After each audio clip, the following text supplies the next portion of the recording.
I used that word, wired, because I perceive spirits as human-shaped electrical fields.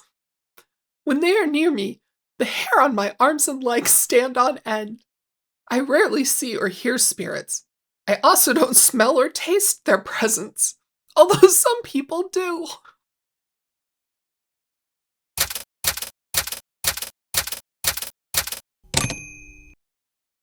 Hello, and welcome to WordWise. I'm your host, Kit, and today I'll be taking a look at the most recent letters Chad Daybell has written from death row. I'm sorry I'm so low energy right now. I'm having a fibroencephalomyelitis flare, and I've been on the couch for the last 10 days or so. Might be the change in weather, I don't really know. Anyway, I'm bored because being sick is really boring, so I've decided to go ahead and record even though I'm not feeling great. So you'll just have to forgive my low energy. I'm mimicking Chad. That's my thought here. Before we get into the letters, I want to share something I discovered that explains part of why Chad is doing this. His letters link to Amazon product pages for his own books and other people's books. I did a little research and confirmed that these are affiliate links. If you click on one of those links and buy a book, Amazon will give Chad money, ranging from 1 to 10% of the purchase price. Affiliate links are pretty common these days, so this probably isn't news to many of you.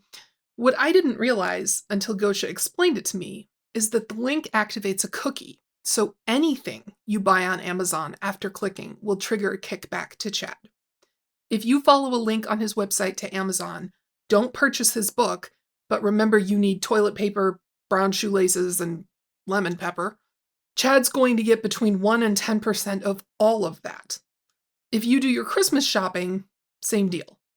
And most affiliate links are only active for 24 hours, but Amazon's website says they also have one that can remain active for 90 days. So if, like me, you clicked on the links on Chad's website to confirm they linked to what he claimed they linked to, you need to log out of Amazon, clear your browser cookies, clear your cache, and then log back in to avoid accidentally giving Chad money. Obviously, that explains a big part of why Chad is writing these letters and running this website. He's making money off anyone who follows the link, even if they don't realize they're giving it to him. And I don't think that Chad is smart enough or tech savvy enough to have thought this up on his own. I don't know if this was Emma's idea or Garth's or possibly Emma's husband's, but it explains why Chad keeps dripping the story along instead of just telling us what he wants to say. And it explains the reason for the bookshelf section. It's an excuse to drop affiliate links. I'm still not sure how the musical notes section fits in. I can't figure out how Chad would have monetized it. I'll have more to say about the bookshelf section when we get to letter 8. But first, letter 7, cemetery stories. I was pretty ticked off when I read this letter because Chad promised, well, maybe he didn't promise, but he certainly implied that he was going to tell us about his 3rd and 4th near-death experiences. Instead, letter number 7 is just stories about working in the cemetery that he pulled, word for word, from his autobiography and his gravedigger memoir, One Foot in the Grave. When I was Springville's cemetery sexton, most days were calm, but there were times when things got a little spooky. The most tangible ghostly experiences I had happened after we buried a man named Eddie, who had been known in town as a petty thief. His burial spot wasn't far from my office, and almost immediately after his graveside service, strange incidents started occurring. The strange incidents consist of Chad forgetting to lock the backhoe enclosure and then blaming it on Eddie the ghost. Terrifying stuff. All of Chad's ghost stories remind me of that moment early in Ghostbusters when they're in the library and they come across some precariously stacked books. Symmetrical book stacking. Just like the Philadelphia Man's Turbulence of 1947.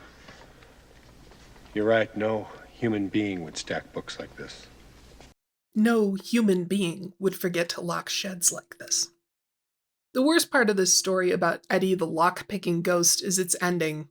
Chad calmly explains to an empty room that Eddie could really get Chad in trouble if the backhoe gets stolen. He might even lose his job. I paused for a few seconds, then added, "Eddie, you don't belong here. There's a better place for you. Look around. Go toward the light and don't come back." He must have listened, because any problems with the locks stopped that very day. It's not exactly a thrilling conclusion. Run to the light, Caroline! Run as fast as you can! Letter number 7 is bringing up a lot of 80s movies for me, which kind of makes sense given Chad's belief that the 80s were a period of spiritual enlightenment. He follows up the story about Eddie with another story from his Cemetery Sexton memoir. In this one, he finds part of the Springville cemetery creepy and then discovers that the cemetery secretary feels the same way. Wow, that's amazing. That's definitive proof of life after death. Then he repeats yet another story. Apparently, he included every single supernatural event of his life in One Foot in the Grave or Living on the Edge of Heaven, because we've heard all of these before. This one's about how he had to locate an old grave using a ground probe. I've analyzed what happened in the next few seconds 1,000 times in my mind, but there is no denying that when the probing rod hit the vault, an electrical shock jolted my body. I dropped the rod and shook my arms until they stopped tingling. I wondered if I'd struck an underground power line, but it was impossible. I grabbed the probing rod once again, and this time when I touched the vault, it felt like somebody shoved me viciously in the chest. I took off running as fast as I could. I sensed an angry, demon-like spirit right on my heels, and it chased me all the way to my office. I could feel the demon clawing at me. Every inch of my body was covered in goosebumps, and I was praying out loud the entire way. My office was several hundred yards from the grave, but I covered the distance in record time. I was completely terrified. I don't know why he says it's impossible that he'd struck an underground power line, because that's obviously what happened. As I said in my last video, his purpose in telling us these stupidly mundane ghost stories seems to be normalization. He wants us to think it's normal to go through life believing you can see spirits. This is an attempt to make all the cult stuff more relatable. He wants you to think, I once felt creeped out in a graveyard too. As if it's just a skip, a hop, and a jump between feeling a shiver at a funeral and burying people in your yard. Then he does something almost crafty. I later read the autobiography of Heber C. Kimball, a very prominent LDS church leader in the 1800s. He endured a demonic attack while on a church mission in England that reminded me of my own experience. He was struck with great force by some invisible power and fell senseless to the floor. 2 other missionaries helped him sit on the bed. Then all 3 of them could distinctly see evil spirits who gnashed their teeth at them. Heber said, "We saw the devils in legions, with their leaders, who came within a few feet of us. They came toward us like armies rushing to battle. They appeared to be men of full stature, possessing every form and feature of men in the flesh, who were angry and desperate." He added, "I learned the power of the adversary, his enmity against the servants of God, and some understanding of the spirit world." Source: Life of Heber C. Kimball by Orson F. Whitney, pages 144 through 145. Why is he bringing up a church leader who died more than 150 years ago?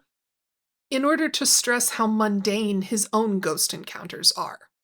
If church apostles are having far scarier and more disturbing ghost encounters than the ones Chad is having, then there can't be anything wrong with him having claimed those experiences.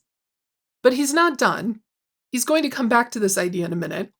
First, though, he's going to tell us an all-new ghost story. And well, there's no ghost, and it's barely a story. One tender moment for me was at the conclusion of an older woman's graveside service. She and I had been neighbors for several years, and I had sometimes assisted her with yard work and other mundane tasks. As her family members returned to their vehicles, it felt like she came to my side. I could sense how happy she was to graduate and continue on with her eternal journey.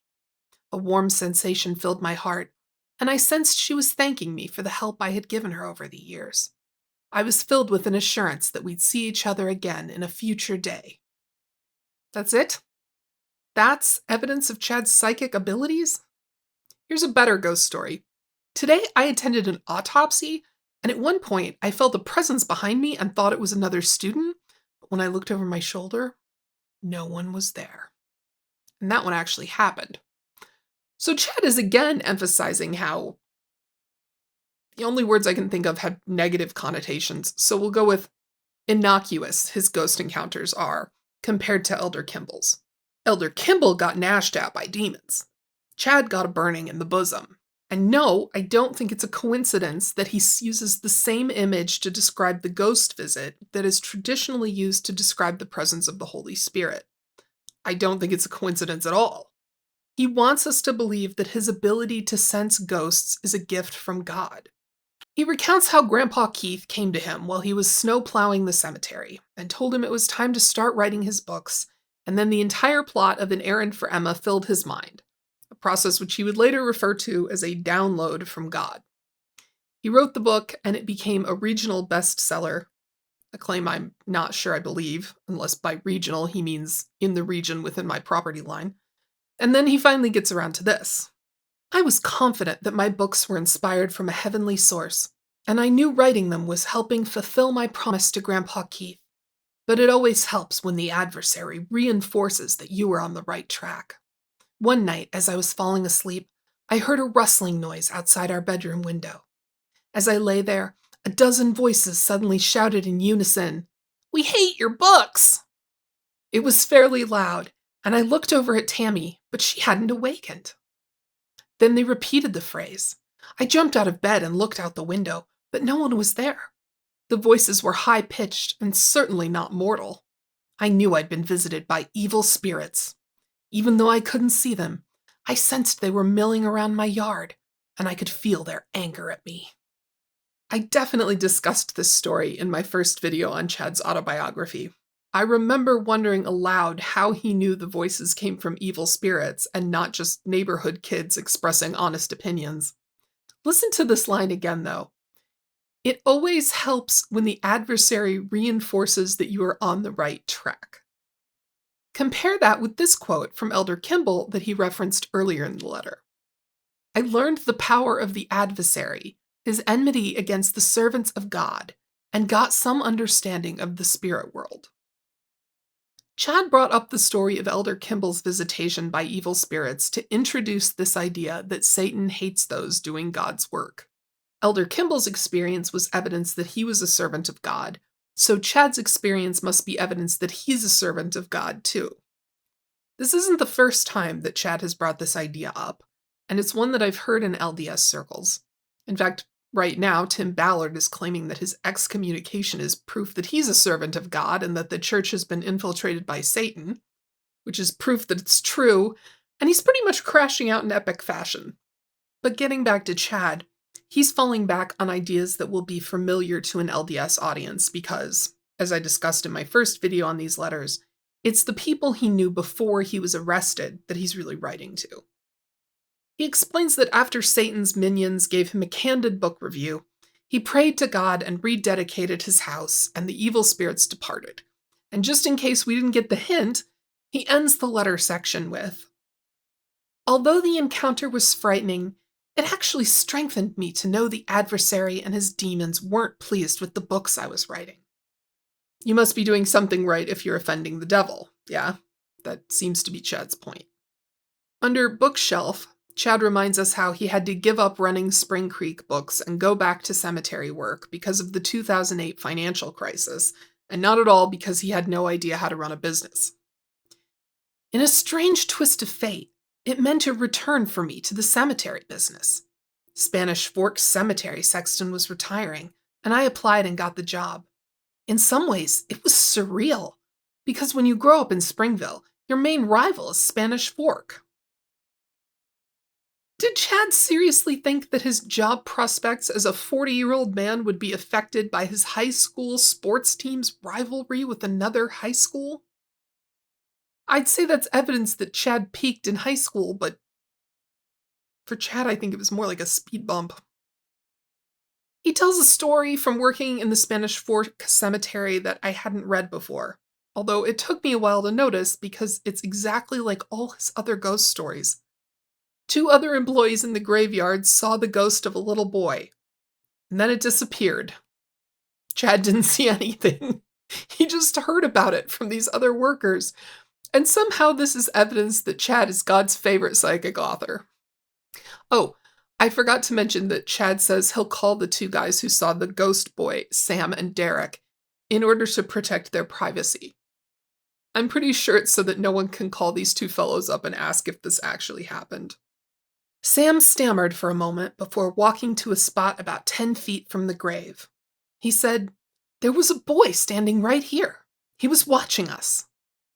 Derek added that the boy was wearing old-style clothes and that he vanished into thin air when I got closer with the backhoe.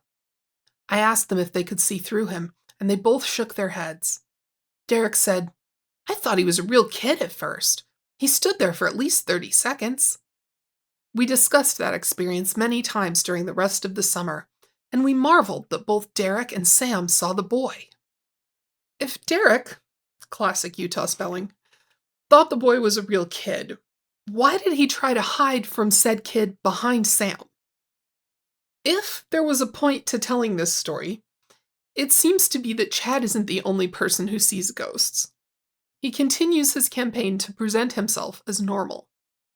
I would always write down memorable cemetery stories such as this one, and I eventually published a non-fiction book titled 1 Foot in the Grave. The first version was published after I finished working for Springville City. I later updated the book with a new cover and added several of my Spanish Fork experiences. There are numerous funny stories included, along with a good description of what it is like to work in a cemetery. Apparently, I have the first edition of the book, the version without the Spanish Fork experiences. I actually prefer the original, god-awful cover. It's so bad it's good, you know? The new one looks like Chad might have made it in paint as an experiment. Despite these occasional humorous incidents, I always took my duties as sexton very seriously. I regarded it as a sacred honor to care for the cemetery grounds and to perform burials properly with professionalism. Most importantly, I always made sure the deceased were shown complete dignity and respect. I knew better than anyone that my employees and I were on holy ground, with friends and relatives watching us from the other side. I'm grateful for that unique opportunity, and for the experiences I had that made me a better person. No one who's actually read 1 Foot in the Grave believes any part of this paragraph. Chad talks openly about burying people improperly, including one person whose casket he put in a septic tank, about wrecking existing graves, about how gross dead bodies are and how unreasonable mourners are, how he once drove over a dozen headstones with a snowplow. He even says he used this holy ground to bury several tons of girly mags and obscene VHS tapes for the police, which is another story I'm not sure I believe. Chad wants us to believe that he considered his job there religious service work, so he's gone through his graveyard memoir and cherry-picked the stories that don't make him sound like an incompetent, irreverent weasel. He ends the bookshelf section like this: "You can find 1 Foot in the Grave here." Paid link. I'm assuming Emma added the note about it being a paid link, and I'm assuming she did so in order to push back against charges that she and Chad are trying to manipulate people into giving him money by buying his books. Which they obviously are. Even if the books weren't written by Chad, Amazon is giving him money for every person who follows the link and buys anything. Curiously, I wasn't able to find a single copy of the second edition of 1 Foot in the Grave available online. I found references to it, and it is listed as having 3 more pages than the first edition, but no one had it in stock. I didn't really want to pay money for a second copy of a book I already read and hated, so it's just as well. Also, I accidentally typed 1 Foot in the Gravy while trying to locate a copy, and I just thought you'd appreciate how much funnier a title that is than anything in the actual book. Finally, we get to the musical notes section of this letter, the majority which has nothing to do with music. It is the most interesting part of the letter, however. In these letters, I have shared a few of my encounters with spirits. However, I realize there are people who truly don't sense spirits around them. I know a man who worked in a cemetery for 3 decades, and he claimed he never felt any spiritual phenomenon during that time. I believe him, because we are all wired differently with various abilities. I love that Chad wrote, "He said he didn't see ghosts, and I believe him." I Can't even attempt an explanation of Chad's reasoning for including this. It's too convoluted and ineffective. He continues, I used that word, wired, because I perceive spirits as human-shaped electrical fields. When they are near me, the hair on my arms and legs stands on end. I rarely see or hear spirits. I also don't smell or taste their presence, although some people do. He literally just related a story about hearing evil spirits. He can't even keep his ghost stories straight. The sense of touch best describes what I experience. A visit from a good spirit feels like a warm summer breeze that creates a soothing, energetic effect. Meanwhile, the presence of an evil spirit generates an icy vibration, similar to a frigid winter gust that temporarily takes your breath away. If he can't see them, how does he know what they're shaped like? What do ghosts smell like? And how can a visit from a good spirit create a soothing, energetic effect? Is it soothing or is it energizing? I don't think it can be both at the same time. Note the way Chad divides the spirit world cleanly into good spirits and evil spirits. There are no morally ambiguous spirits in Chad Daybell's cosmology. Chad spends the last 4 paragraphs of the letter doing that thing Chad does where he just starts cramming in everything he didn't find a place for. We have all been given spiritual gifts from heaven, including a sense of intuition or a gut feeling to help us. I think most people can recall situations when they have felt guided or warned by an unseen force. The great thing about these gifts is that they aren't one size fits all. We each receive them in ways we can best understand them, based on our own talents. Hopefully, we will use these gifts to make the world a better place. Yes, of course. It's totally normal that Chad wrote apocalyptic LDS time travel novels and killed his wife so he could marry his wife from a past life in which he was Jesus' brother, because God gives people the ability to taste ghosts and thereby makes the world a better place. I finally get it. There's so much here that Chad wants us to forget, which reinforces my belief that he knows he has no hope of getting back in the good graces of anyone who watched the trial. I'm kind of shocked he didn't cut the bit about smelling and tasting ghosts, because that's not just far-fetched, but goofy. But again, I think that part of his strategy here is to make himself appear harmless, and it's hard to be afraid of a guy who claims he can smell ghosts. It's interesting to me that he alternates between trying to awe us with his spiritual prowess and trying to convince us that we're just like him, that sensing spirits is natural because we do it through our 5 senses. Anyone who's ever had a gut feeling is the same as the guy who thinks that Oprah Winfrey is the evilest person on earth. That was random paragraph number 1. In random paragraph number 2, Chad takes a moment to remind us he's a Christian, because he hasn't found anywhere else in the letter to squeeze that in. Throughout my life, I have sought to bring positive energy and healing light to the hearts of those around me. The source of this light is Jesus Christ. The Savior's atoning sacrifice has made it possible for each of us to overcome death by being resurrected someday and returning to live with our eternal family. The more I think about these 3 sentences, the more I suspect that Chad had a second reason for including them. He's been normalizing seeing spirits throughout this letter, but here he comes at the issue from the other side. He's saying that all Mormons already believe in spirit beings. Ignoring the fact that having a spirit and confusing various types of wind for the spirits of dead people are entirely different things, he's making the point that his beliefs aren't heretical at all. In fact, they're core doctrine. LDS Church President Russell M. Nelson has recently shared several messages about the Savior's second coming. Jesus will soon return in glory to bring peace to this troubled world.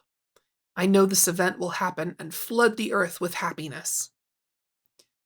Coincidentally, I think this letter was published the day after President Nelson passed away.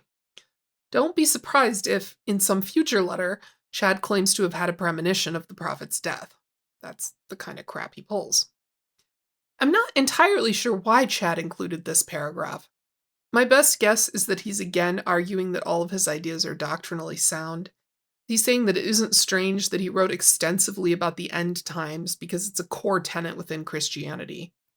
I haven't read the messages from President Nelson, though, so there might be intentionality in this reference that I can't identify. This leads me to mention another song that helped strengthen me during those very rough final months in the Fremont County Jail before my trial began. The song is I Believe It, The Life of Jesus by John Reddick. It sums up the marvelous mission of our Savior. Please put on some headphones, sit back, and listen to this wonderful, heartfelt tribute to Jesus. I'm not sure this 3-part structure to the letters is working for Chad anymore. This paragraph feels tacked on and not especially relevant to the rest of the letter. This is the second time Chad has referenced those terrible final months in jail before his trial began. Did something happen right before the trial? I don't remember hearing anything like that, but maybe it's something that wasn't made public. Wouldn't the months after he was convicted and sentenced to death have been worse than the months before his trial? Your guess is as good as mine. Thus ends letter number 7. Weeks passed between letters 7 and 8, and it's unclear why. Maybe Chad decided he had better ways to spend his time in prison. Maybe Emma got tired of typing this crap up. Who knows? What's clear is that Chad isn't able to stick to the every Monday and Thursday schedule he promised in his first letter. Letter number 8, The Great Eclipse. I hope my first 7 letters, along with the accompanying sections Chad's Bookshelf and Chad's Musical Notes, have helped you better understand my personality, interests, family dynamics, and spiritual experiences. Now with this letter, I will shift my focus to the series of chronological events that are crucial in explaining what later transpired in my life. Interestingly, this sentence ends with a comma instead of a period. Might be a typo, or it might indicate there was more to the sentence that Emma chopped off. I don't know. I am discontinuing the bookshelf and musical notes section from this point forward. Those sections served the purpose of showing the various literary and musical influences in my life, as well as allowing me to share a few additional stories that related to each letter's main topic. I will still occasionally mention other influential books, songs, and movies that emphasize important concepts, but they will be included in the main letter. As I said after letter number 7, the 3-part format was really not doing anything for him. Here's my theory, and it's just a theory. I have no evidence for any of this. I think something has been going on behind the scenes that involves people trying to get this website shut down, and the bookshelf affiliate links became a bone of contention. As far as I can tell, there's nothing illegal about what Chad is doing. Idaho doesn't have a Son of Sam law that would prevent him from profiting off his crimes, and I don't think any state has a law that would prevent him from profiting off his notoriety. But I'm guessing that the delay between letters 7 and 8 and the sudden cutting of the bookshelf section has to do with someone trying to put the kibosh on this whole enterprise. Honestly, the more I think about the situation, the more I feel that Chad should be allowed to continue. Not because it will give me more to talk about. I have a shelf of books behind me that I'd like to be covering. But because I'm afraid that any legal attempt to shut him up would also shut up other people in prison. We have to remember that Chad is the worst of the worst. Most of the people in prison haven't done anything like what Chad has, and prisoners are such a vulnerable population that is being treated worse and worse every year. I just worry that any attempt to silence Chad will result for somebody who's in for check fraud not being able to speak out when the prison decides to only give diabetic prisoners insulin once a day. That said, I also want to acknowledge that I know these letters are causing victims' families and loved ones pain. I guess we shouldn't be surprised that Chad doesn't care that he's causing further hurt, but it still kind of blows my mind. Getting back to letter 8, Chad jumps to 2017 and the publication of Living on the Edge of Heaven, the collection of lies he calls his autobiography. I had shared portions of my life story many times over the years through church talks, newspaper interviews, podcasts, and in a weekly online column I wrote. But I felt that the audience was only getting a small part of the story. So I assembled all of these anecdotes from my life into one volume. This is such an obvious attempt to make himself sound famous. Why would he list interviews and newspaper interviews separately, other than because he wants to pad his resume? Sorry, I just noticed that my camera had fallen forward at some point. I have the world's worst webcam stand. Chad describes how he met Melanie Gibb at a conference, describing her as bubbly. The women involved in this case are all really into being bubbly. Melanie wanted Chad to come to Mesa, Arizona to give a talk, and he said he would after he finished writing his last book, Reclaiming Liberty, which is the worst fictional book he's ever written. So low effort. Then he jumps to August of that year, when there was a big solar eclipse. And boy did I go down the rabbit hole with this one. Chad and Tammy's house was in the path of totality, so they held a party on their property and all their friends and family came. The moon blocked out the sun, creating a visible ring of fire, and everything felt strange and mysterious. Naturally, this made Chad believe that something was happening to him, because he needs to make everything about himself. I had to suddenly focus on keeping my spirit in my body. It felt like my spirit was being pulled by a giant magnet toward that ring of fire in the sky. I felt dizzy and close to losing consciousness, but I just clenched my fists and gritted my teeth. This seemed to actually hold my spirit in place. After about 2 minutes of totality, a burst of sunlight emerged, and the magnetic pull I felt ebbed away. I had stayed in my body, but I felt completely exhausted. Personally, I think he locked his knees. You gotta watch out for that.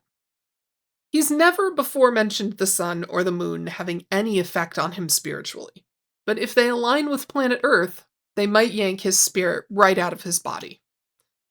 This idea of him trying to clamp down on his spirit to prevent it from leaving. He sounds like he's trying to hold in a fart. The big question this scene left me with, though, was why? Why, if his spirit was trying to leave his body, did he try to stop it? He claims that this has happened twice, and both times there were spiritual implications.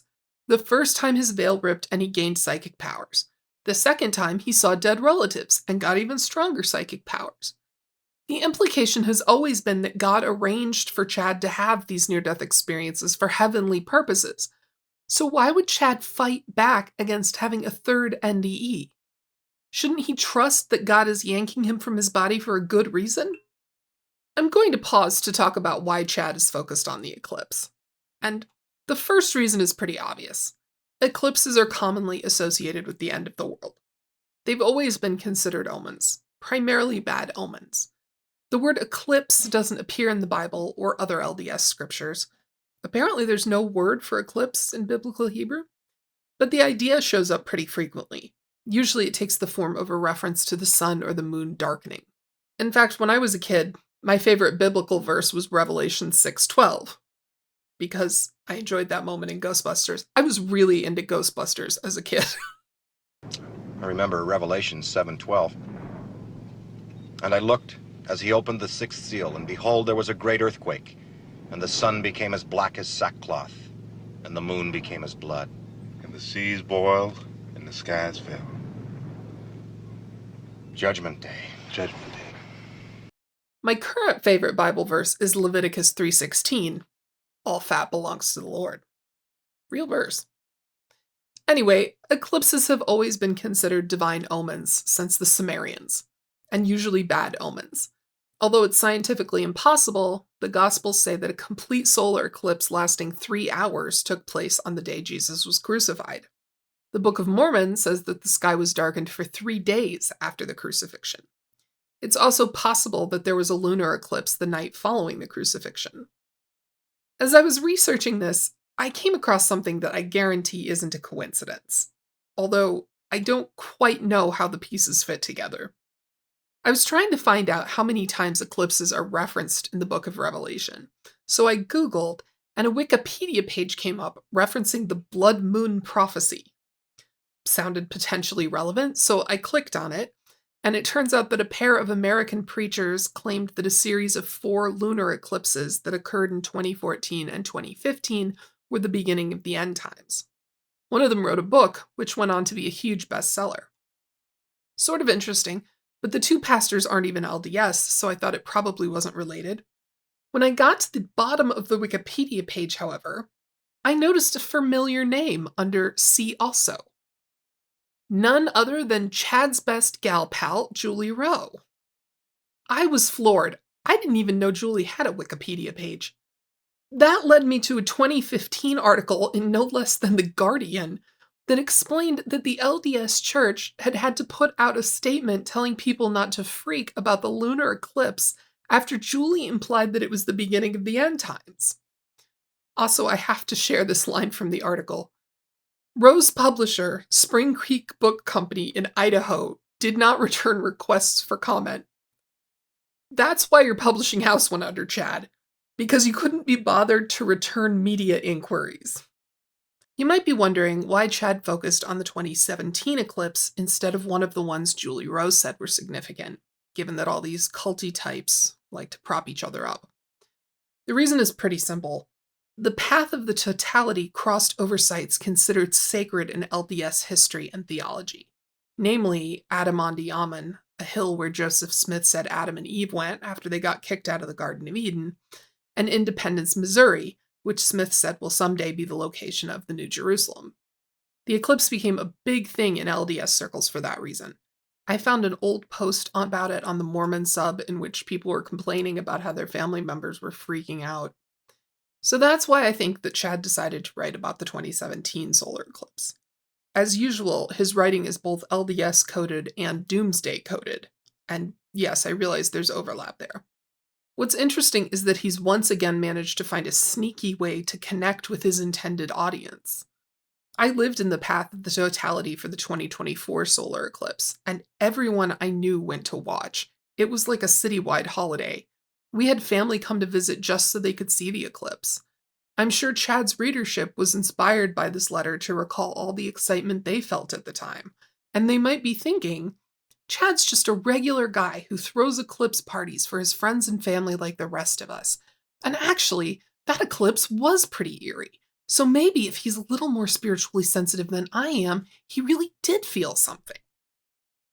I don't think it'll work on many people, but it will work on some. Getting back to the letter, there's some typos here that I'm just going to correct as I go because they aren't really important. In earlier letters, I discussed my first two near-death experiences, which happened in 1985 and 1993. It had now been 24 years since the second one, but I had always felt vulnerable to having another one, as if I could pop out of my body at any time. For that reason, I'd become much more cautious about any recreational activities involving water after my Flaming Gorge and La Jolla Cove incidents. Even jumping off the low dive at a swimming pool felt risky. He's gone from describing his NDEs as these amazing, life-altering mystical events to characterizing them as medical inconveniences. I talk about the irritation of having weak ankles the same way. The attitude toward NDEs that Chad is demonstrating is completely different from his attitude toward his first NDEs, and I don't know why that change has occurred. It does seem like he's noticed the commonality of water in his pretend NDEs, though. I'll be interested to see if he works it into his third and fourth ones. I think my spirit must have been somewhat dislodged by the eclipse, despite my best efforts. I now felt disjointed, with some alarming side effects. The most dangerous one was that a few times a day, everything around me seemed to stop in place. The new problem was most concerning when it would occur while I was driving. It had happened twice while I was traveling along Highway 20 between Rexburg and Idaho Falls. Each time, the world around me froze up and didn't start moving again until I was 200 yards down the road. These incidents were happening often enough that I modified my daily routine so I didn't have to leave the house unless necessary. Remember when Chad has his first NDE and kept going blind in one eye afterward, so he'd slap himself upside the head until he could see again? This is why that was a bad idea. Brain damage is serious, folks. I thought at first he was saying that the world froze, but he continued moving, like in that one episode of Star Trek: Next Generation. But now it sounds like he was just briefly blacking out or possibly having a seizure. I feel like the fact that he didn't see a doctor about this is evidence that it didn't happen. Any rational person would seek medical attention. Yeah, I mean, I black out while driving sometimes, but that's not worth my $50 copay. I just quit leaving the house. It's fine. Tammy was thrilled to take over all the driving. The best description is that I was buffering, similar to when you're watching a video and it freezes for a few seconds before catching up to where it was supposed to be. I was somehow missing out on those few seconds with no knowledge of what happened during that time. What is it with Chad Daybell and comparing spiritual experiences to modern technology? He's receiving spiritual downloads and texting dead people, and now his astral graphics card is coming loose from his motherboard.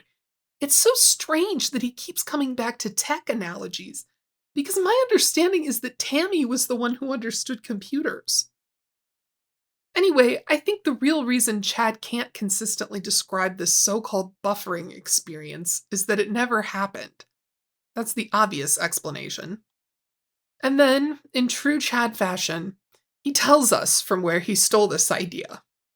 About a month after the Great Eclipse, our family was watching a DVD of the movie Wreck-It Ralph. When it came to the scene where the cute little girl Vanellope starts suffering glitches, I realized I was suffering from a similar malady. I sensed I needed a reboot, much like Vanellope in the movie. Thankfully, I didn't have to wait too long. My glitches went away after my third near-death experience, which happened in early November 2017, less than 3 months after the Great Eclipse. That incident will be the topic of my next letter. I haven't actually seen Wreck-It Ralph, but I appreciate Chad letting us know where he got this idea. I'm also relieved to learn it's just a concept he stole and that he isn't trying to lay the groundwork for a multiple personality defense. That's where this letter ends.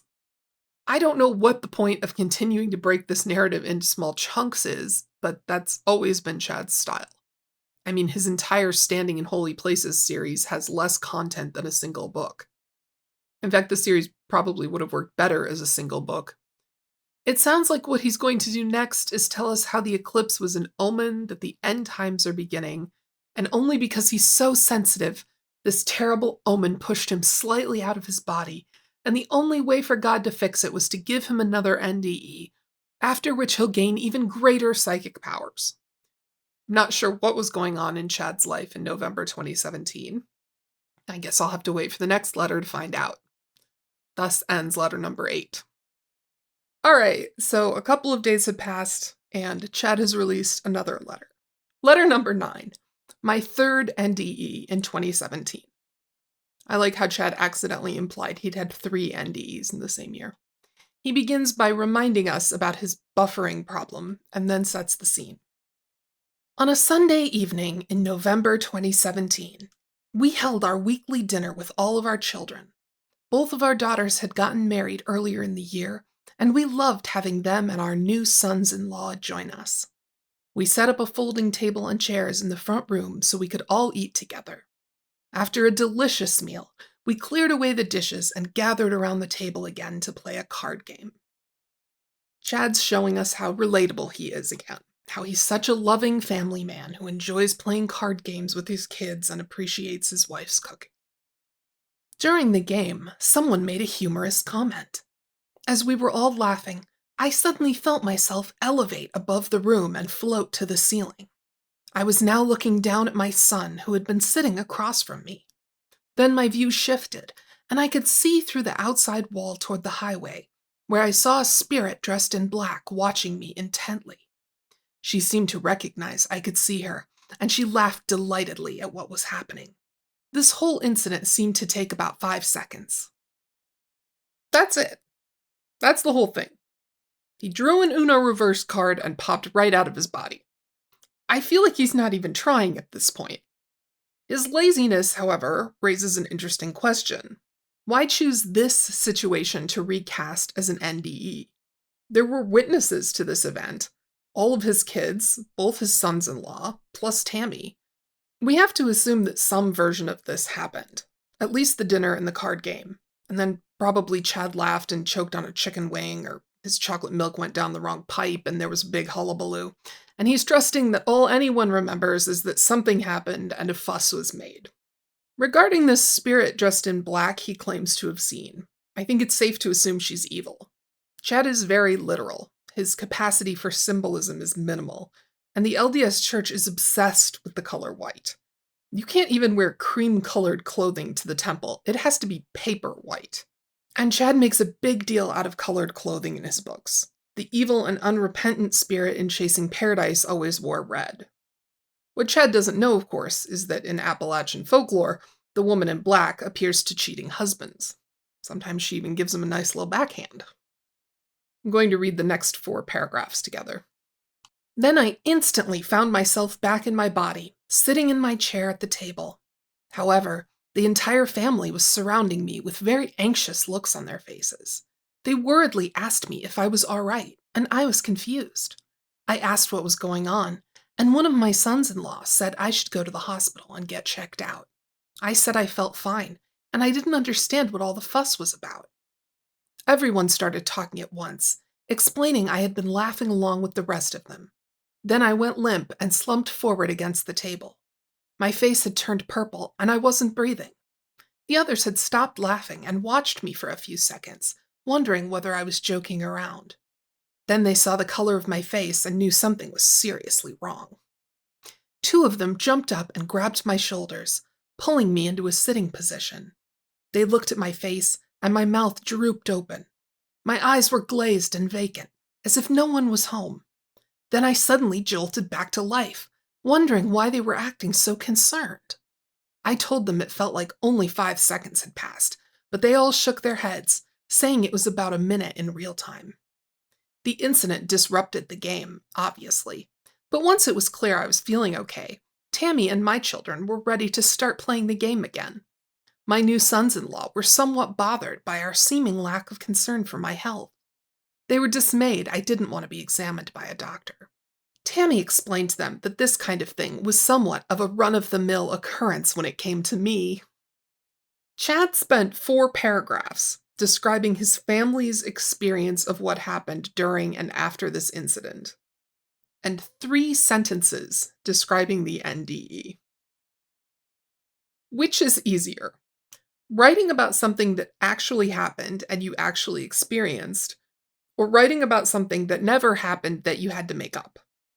Well, if you're Chad Daybell and you have no imagination, the answer is obviously the former. Also, this is the second time Chad has described something that sounds like it could be a seizure or other serious medical event. I have to assume that he's exaggerating when he says he didn't breathe for about a minute, because if that were true, I feel confident someone would have called 911. He's literally describing dropping dead. He even says they knew something was seriously wrong, but none of them insisted on him seeing a doctor. Frankly, the fact that no one insisted makes me think that maybe Chad did choke on a chicken wing. What's the one emergency that can cause you to stop breathing, turn purple, and then resolve in seconds with no need for further medical attention? Choking. Or maybe a seizure. I'm not a doctor. My chest did hurt, though, and after another round of the game, I excused myself and went into the bathroom. I lifted my shirt, and I was shocked to see a bright red circle on my skin about 3 inches in diameter, right above my heart. After I lifted my shirt, the circle began tingling as if I had been branded. I called to Tammy to join me, and I showed the circle to her. I explained I had seen a female spirit along the road who seemed happy I was out of my body. Yeah, choking will make your chest hurt. How convenient that Tammy is the only one who saw this circle on Chad's chest. I wonder if, like me, she instantly thought of Iron Man. Tammy suggested I had been shot by what the scriptures describe as a spiritual weapon. She felt it was possibly a fiery dart of the wicked. It made sense to me. I didn't fear death, but I knew it wasn't my time to depart this life. In fact, I soon realized this event had rebooted my body and spirit, just as I'd hoped and prayed for. The strange buffering stopped, and I felt comfortable driving on the highway again. Note Chad's claim that he didn't fear death. I don't believe him. I think he included this in a spot where there's no reason to include it, precisely because he fears death so much. He even talked about how it terrified him as a child in his autobiography. The fiery darts of the adversary come up repeatedly in LDS scripture. They seem to refer to a line in Ephesians that is usually translated flaming arrows. Darts, arrows, whatever. It's the idea that Satan is hurling projectiles at people, and those projectiles are on fire. Obviously, this is meant to be symbolic. We know that because the same verse in Ephesians encourages people to protect themselves using the shield of faith. But Chad, the most literal man on earth, has made the fiery darts literal, and I don't know why I'm still surprised by things like this. I want to point out one thing before I get into the problems with this story. Chad is very deliberately making Tammy a participant. By having Tammy be the one to see that this is the work of Satan, by having Tammy be the one to figure it out, Chad is trying to suggest that she believed him and believed in his psychic experiences. Now, that may have been true to some extent. We did hear about some of that during Chad's trial. But here, Chad is making her an equal participant. He's using his victim to support his claims. She's the one who realized what happened. She believed in actual fiery darts and acknowledged the direct actions of Satan in her life. Throwing her under the bus didn't work for Chad, so now he's putting her in the bus, right there in the driver's seat. Obviously, I don't think this scene in the bathroom really happened. If Chad had actually taken Tammy into a bathroom and showed her a big red splotch on his chest, I think she probably would have assumed a medical cause rather than Satan's minions. Or maybe Tammy just said, "Yeah, Garth had to give you the Heimlich when you choked on that chicken wing. You're gonna have a bruise." Occam's razor, right? Actually, a nearly identical scene occurred between my parents at a charity dinner some years ago, and my mother's response was, "I bet there were scallops in the pasta. Let's get you some Benadryl." My point is, even if Chad really did get a big boo-boo on his chest, there are plenty of rational explanations for that don't depend on the supernatural. A far bigger issue, in my mind, is the entire nature of this story. What Chad is saying is that his soul wasn't aligned perfectly within the boundaries of his body, and an evil spirit came by and shot him with an evil dart, which caused him to leave his body for a few seconds, and then he returned to his body healed. First of all, I'm not clear on who this evil spirit is or why she shot him. Why did she want him to leave his body? Was that her intention? Is that what fiery darts do? Nor do I understand why he then snapped right back into his body. He just says that suddenly he was back in it. If you're sitting on a chair, but your butt cheeks aren't perfectly aligned with the seat of the chair, maybe one cheek's hanging off the side, and somebody comes over and shoves you the rest of the way out of the chair, how does that incident end with you being securely seated in the chair? But even stranger to me is the illogic of evil's influence in this story. It sounds like Satan did Chad a favor. He seems to be saying that an evil act healed him. He even says, "I soon realized this event had rebooted my body and spirit, just as I had hoped and prayed for." He's saying that Satan answered his prayer. Either that, or God somehow used Satan to answer Chad's prayer, which isn't an idea I'm familiar with, and it seems to contradict the concept of agency, which is pretty important in LDS theology. I don't think Chad realizes what he's written. I doubt he's considered the implications of this letter, partly because he goes right back to his narrative after expressing delight that he can drive on the highway again. It really feels like he hasn't thought this through. If he were a more sophisticated writer, I would postulate that he told us this story to introduce the idea that Satan tricked him by doing nice things for him, like fixing his astral dislocation. It's like when you meet someone and they love bomb you and buy you presents and realign your spirit so it fits in your body again, And you trust them so much that it takes you a while to realize that they're also helping themselves to your ADHD meds and siphoning gas from your car. A better writer could have seeded the idea that Chad was deceived by the great deceiver. Instead, Chad goes back to the thrilling narrative of his life as an LDS doomsday author who couldn't make any money. He tells us how he finished his last awful book and remembered Melanie Gibbs' offer to have him speak in Mesa, Arizona. Weirdly, he begins this section by bragging about how much Seagull Book loved him and wanted him to do signings at all their locations, and he says there was a Seagull Book in Mesa, but somehow he ended up giving his talk in a school auditorium. He says there were hundreds of people in attendance, so maybe they wouldn't have all fit in the bookstore. Or maybe the gig Melanie got him was an assembly in front of high school students. I don't actually know. So in July 2018, I flew to Arizona and had a wonderful time meeting new friends. Melanie did a great job in organizing everything, and she even arranged for me to be picked up at my hotel and taken to the event. I appreciated Melanie's enthusiastic attitude, which greatly contributed to the event's success. Several hundred people were in attendance, and both of the presentations went well. Afterward, the other author and I stayed for a while to chat with the attendees and to sell copies of our books. I'm curious if he gave the same presentation there that he gave the day he met Lori. I'm betting he did, and if you've heard the audio recording, you know it isn't much of a presentation. And also that Chad is a terrible public speaker. It's shocking he ever got speaking gigs. It's also interesting to me that he's going out of his way to say nice things about Melanie Gibb. It's rare to hear a man speak so sweetly about his ex-wife from another life. Melanie's not the only cult hottie he's going to reference, though. This was the first time I met Zulema Pastenas, a pleasant woman from Chile who was friends with Melanie.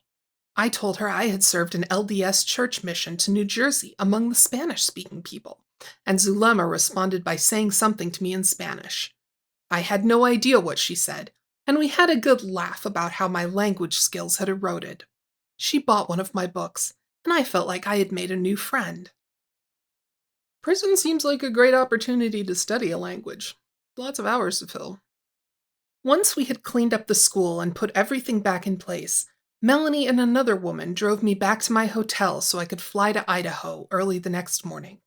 I thanked Melanie for all of the time and effort she had spent in my behalf. During the drive to the hotel, Melanie mentioned she was going to help with an event in October in St. George, Utah. I told her I had already been asked by the event organizers to be one of the speakers, and I was happy she would be there.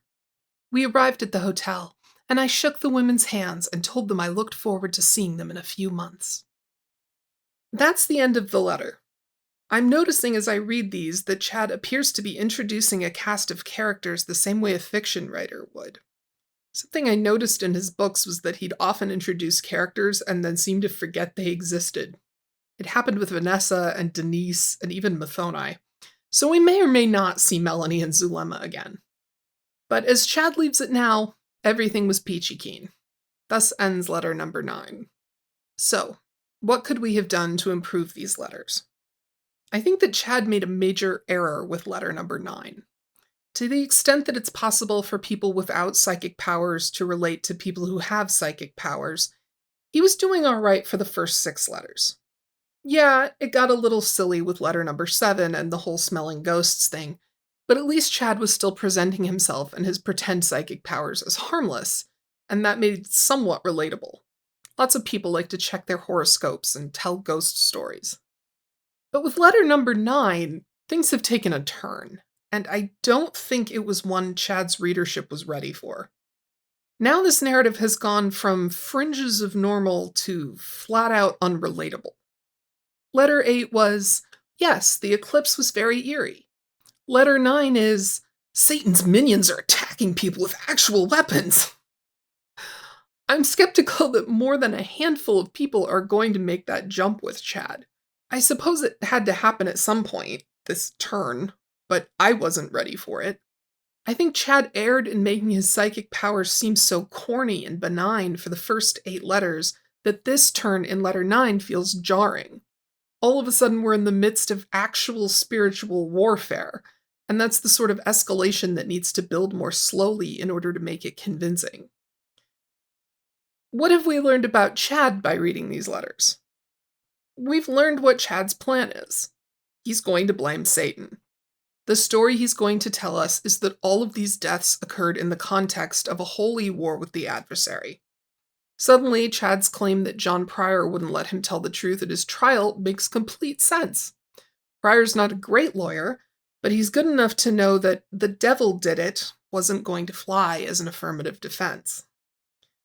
From here, I would expect Chad to tell us how his personal war with Satan escalated. In fact, I would not be surprised if he claims that Satan killed Tammy. Obviously, nothing is beneath this man. He might even give Tammy a heroic final battle, or claim she died protecting him. As for Lori, things could go either way.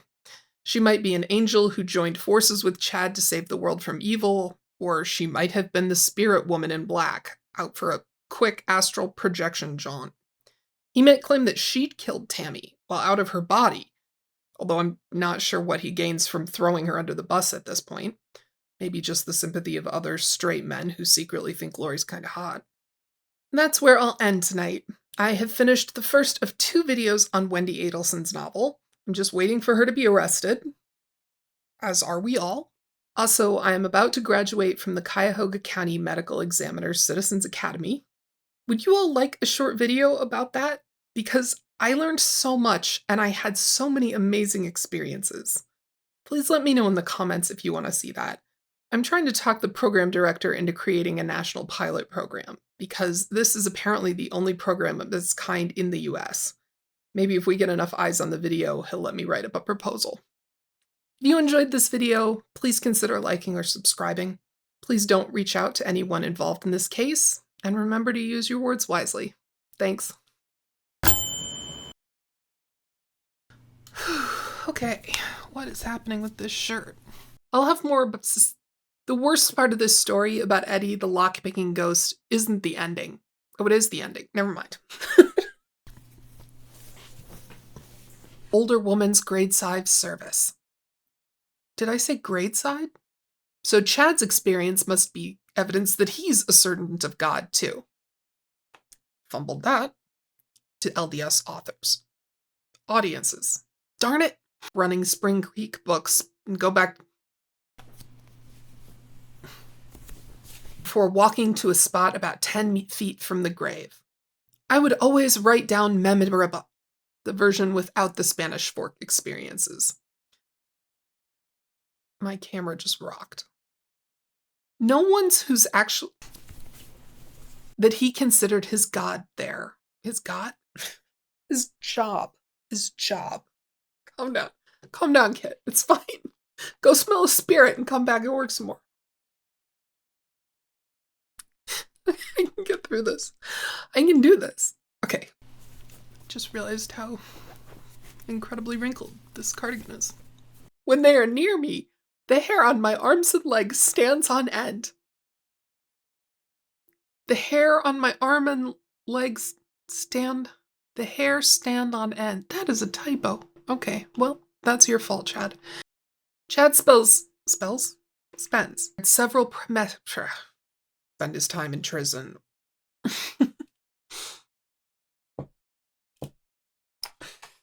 Given that all these culty con artists chop. What?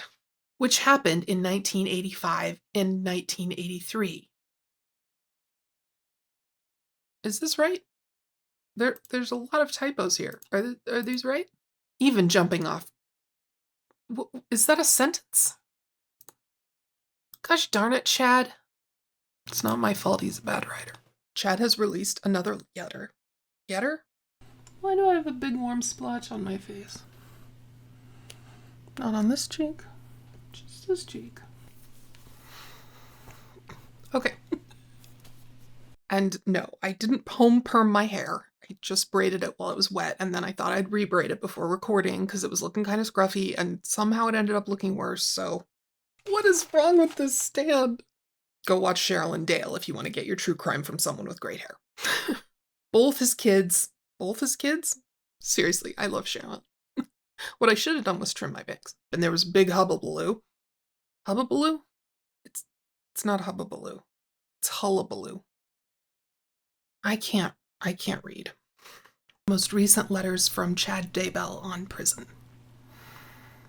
Chad is very literable. Big deal out of cluller. Is that how you pronounce that? Yeah, it is. I got it right for once.